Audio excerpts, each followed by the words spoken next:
Hello all, welcome to financial my YouTube channel. So ఇవాళ ఒక important topic మీద video తీసుకొస్తున్నాను. అది ఏంటంటే what are the important points to remember before starting or while starting a trading అనమాట. ఒక trading journey begin అయ్యే ముందు మనకి ఒక పర్సన్కి ట్రేడింగ్ ఏం తెలియదు. ఆ ట్రేడింగ్ కెరీర్ బిగిన్ చేసే ముందు ఏమేమి తెలుసుకోవాలనేది మనం తెలుసుకుందాము. సో ఇనీషియల్గా నేను చేసినప్పుడు, నేను కెరీర్ బిగినప్పుడు చాలా ట్రైన్డ్గా కోర్సెస్ చేసి ఇదేంటి అదేంటి నేర్చుకొని దిగాను. బట్ అయినా ఇట్ గాట్ ఫ్లాప్డ్ అనమాట. ఐ మీన్ నేను ఏదైతే కోర్సెస్ చేశానో, ఫండమెంటల్ అనాలిసిస్ కానీ టెక్నికల్, నేను కోర్స్ చేసి ఎప్పుడైతే దిగానో వెల్ ట్రైన్డ్గా, నేను మార్కెట్లో ఎమోషన్స్ హ్యాండిల్ చేయలేకపోయాను. నాకు లాసెసే. నాకు ఇనిషియల్ డేస్లో పొరపాటున కూడా లక్ వచ్చేది కాదు. ఆల్ లాసెస్ అనమాట. కొంతమందికి ప్రాఫిట్స్ వచ్చేవి స్టార్టింగ్లో, తర్వాత లాసెస్. నాకు పొరపాటున కూడా ప్రాఫిట్స్ వచ్చేవి కావు. సో అట్లా ఉండేది అనమాట. సో ఇనిషియల్ డేస్లో మనం ఏం చేయాలి అంటే ఫస్ట్ ఒక బేసిక్ ఐడియా, ఒక ఫండమెంటల్స్ సంబంధించినది నేర్చుకోవాలి. స్టాక్ మార్కెట్ ఫండమెంటల్స్ అనేది, ఈ ఫండమెంటల్స్ బేసికలీ ఎట్లా ఉంటాయంటే ఒక కంపెనీ ఏంటి, దాని స్ట్రక్చర్ ఏంటి, దాని స్టాక్ ప్రైస్ ఏంటి, దానిలో ప్రాఫిట్స్ ఏంటి, దానిలో క్వార్టర్లీ సైకిల్, మన నెట్ ప్రాఫిట్ నెట్ లాస్ ఏంటి, దానిలో అసెట్స్ ఏంటి, క్యాష్ ఫ్లోస్ ఏంటి, ఆ, అలాగే మనకి ఎవ్రీ ఇయర్ మనకి ఇంట్రెస్ట్, ఎవ్రీ లైక్ క్వార్టర్లీ మనకి ఇంట్రెస్ట్ రేట్స్ వస్తూ ఉంటాయి. అంటే ఒక మ్యాక్రో లెవెల్లో తెలుసుకోవాలి, అండ్ మైక్రో లెవెల్లో కూడా తెలుసుకోవాలి. ఓకే, అంటే ఒక ఫండమెంటల్స్, ఒక కంపెనీ యొక్క ఫండమెంటల్స్, ఒక కంట్రీ యొక్క ఫండమెంటల్స్ మనం ఇన్వెస్ట్ చేయాలి అంటే ఇవి తెలుసుకోవాలి కంపల్సరీ. సో అండ్ అవి ఒక ఐడియా వచ్చినాక నెక్స్ట్ మనం టెక్నికల్స్ అనేది నేర్చుకోవాలి. ఫస్ట్ ఇది ఒక ఐడియా నేర్చుకోవాలి. ఈ ఫండమెంటల్స్ అనేది లైఫ్ లాంగ్ నేర్చుకుంటూనే ఉంటాం. ఫస్ట్ ఇనిషియల్గా నేర్చుకున్నప్పుడు ఒక 1-2 ఇయర్స్ అయితే మనం ఆపకుండా మనకి మనీ కంట్రోల్ లాంటి వెబ్సైట్స్ కానీ, సిఎన్బిసి కానీ, టీవీలో ఛానల్స్ కానీ, అండ్ మనం ఆపకుండా ఇన్ఫర్మేషన్ అనేది మన మైండ్కి ఎక్కిస్తూ ఉండాలి ఒక 1-2 ఇయర్స్. అప్పుడు 1-2 ఇయర్స్ తర్వాత స్టాప్ చేయాలి. ఎందుకు 1-2 ఇయర్స్ అంటే కొంచెం ఫెమిలియర్ అవుతుంది మార్కెట్లో టెర్మినాలజీ కానీ ఏదైనా కానీ. సో దాని 2 ఇయర్స్ తర్వాత ఏంటంటే ట్రేడింగ్కి ఈ ఒక న్యూస్ కానీ టెక్నాలజీ కానీ అవసరం లేదు బేసికల్లీ. బట్ ఒక ఐడియా కోసం 1-2 ఇయర్స్ మనం ట్రావెల్ చేయాలి. దాని తర్వాత ఆపేయాలి. ఓకే, ఇది ఫండమెంటల్స్ రిలేటెడ్. నెక్స్ట్ ఏంటంటే టెక్నికల్స్.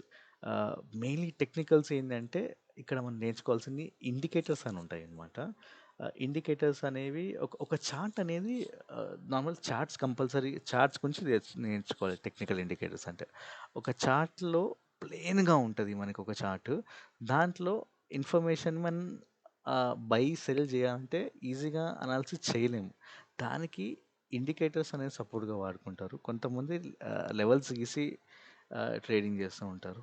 అట్లాగే కొంతమంది అసలు ఏం చూడకుండా చార్ట్స్ ప్లెయిన్గానే ట్రేడ్ చేస్తారు.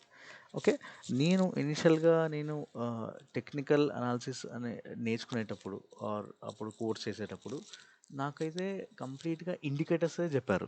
టెక్నికల్ టెక్నికల్ అనాలిసిస్ నేర్చుకుంటున్నప్పుడు కంప్లీట్గా ట్రేడింగ్ చేయాలని ఓన్లీ ఇండికేటర్సే చెప్పారండి బేసికల్లీ. పోను నేను ఇండికేటర్స్ నుంచి ట్రేడింగ్ చేస్తూ ఆర్ బాగా లాస్ అయ్యి తర్వాత నేర్చుకుంది అంటే ఇండికేటర్స్ అనేది పనిచేయవు మార్కెట్లో. ఎందుకు పనిచేయవు అంటే అక్కడ మార్కెట్లో చార్ట్ పైకి వెళ్తుంటే ఇండికేటర్ కూడా పైకే చూపిస్తుంది.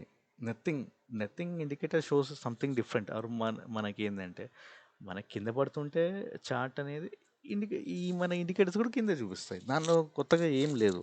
యాక్చువల్లీ అది ఎందుకు పాపులర్ అయిందో నాకు ఇప్పటికీ అర్థం కాదు. బట్ చాలా లాస్ అయింది దానివల్ల.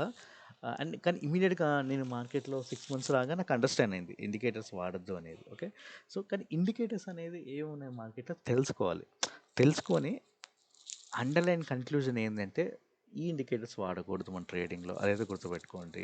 బట్ జస్ట్ ఒక ఐడియా కోసం ఇప్పుడు నేర్చుకోలేదు ఇండికేటర్స్ గురించి అంటే మన ఫ్యూచర్లో ఎవరో ఒకరు యూట్యూబ్లో వచ్చి వీడియో పెడతారు, ఈ స్ట్రాటజీకి క్లిక్ అవుతుంది మనకి ఇండికేటర్స్ యూజ్ చేయాలి అంటే మనకు ముందు అవగాహన, ఒక ఐడియా ఉండాలి. ఒక ఇండికేటర్ ఏంటి, అసలు ఇండికేటర్ ట్రేడింగ్ చేయకూడదు, వీడి ఇండికేటర్ ఏం చెప్తున్నాడు, ఒక ఐడియా ఉంటుంది అనమాట. అందుకని ఇండికేటర్ గురించి అయితే తెలుసుకోవాలి, బట్ దాని అయితే ట్రేడింగ్ చేయొద్దు. నెక్స్ట్ లెవెల్స్తో ట్రేడింగ్ చేయడం ఎలా అని నేర్చుకోవాలి. మనకి లెవెల్స్ గీసేసి సర్టెన్ లెవెల్స్ ఉంటాయి, ఐడెంటిఫై చేయాలి. ఒక చార్ట్, ప్లెయిన్ చార్ట్లో, నేకెడ్ చార్ట్లో లెవెల్స్ గీసుకొని మనం ఐడెంటిఫై చేయాలి. మోస్ట్లీ మార్కెట్లో అందరూ అంటే కొంచెం సిగ్నిఫికెంట్ టైం ఒక 1-2 ఇయర్స్ స్పెండ్ చేసిన వాళ్ళు అందరు లెవెల్సే గీస్తారు, ఈవెన్ నేను కూడా. సో అదే వర్క్ అవుతుంది మోస్ట్లీ. అండ్ నెక్స్ట్ ఇంకోటి నేకెడ్ ట్రేడింగ్ కూడా చేయించుకోవాలి. నేకెడ్ ట్రేడింగ్ అంటే చార్ట్స్ అనేది చాలా ప్లెయిన్ సింపుల్గా ఉంటుంది, ఏముండదు. న్యూ చార్ట్స్ చెప్పాలి అంటే దాన్ని మనం చూసుకొని ఓవరాల్ మనం ఎక్స్పీరియన్స్ చేస్తున్న కొద్దీ మనకు అర్థమవుతుంది ఏంటన్నమాట, ఎలా బై సెల్ చేయాలి, ఏం లేకుండా, ఏం సపోర్ట్ లేకుండా, ఏం అనాలిసిస్ లేకుండా అది చూస్తూనే మనం గెస్ చేయాలన్నమాట, పైకి వెళ్తారు కిందికి వెళ్తారు. సో ఆ నాలెడ్జ్ అని పెంచుకోవాలి ఇనిషియల్గా. Next trading investment. మనం ఒక ట్రేడింగ్ చేసే ముందు 3 టైప్స్ ఆఫ్ మార్కెట్స్ ఉంటాయి. అది క్యాష్లో ట్రేడ్ చేస్తామో, ఆప్షన్సా, ఫ్యూచర్సా అనేది డిసైడ్ కావాలి. క్యాష్ అనేది mother of the this thing అనమాట. ఇన్స్ట్రుమెంట్లో ఫస్ట్ క్యాషే వచ్చింది. క్యాష్ అనేది ఏం లేదు, మనం ఒక నార్మల్ ఒక మార్కెట్లో బై సెల్ చేయాలంటే ఒక చార్ట్ కావాలి, అదే క్యాష్.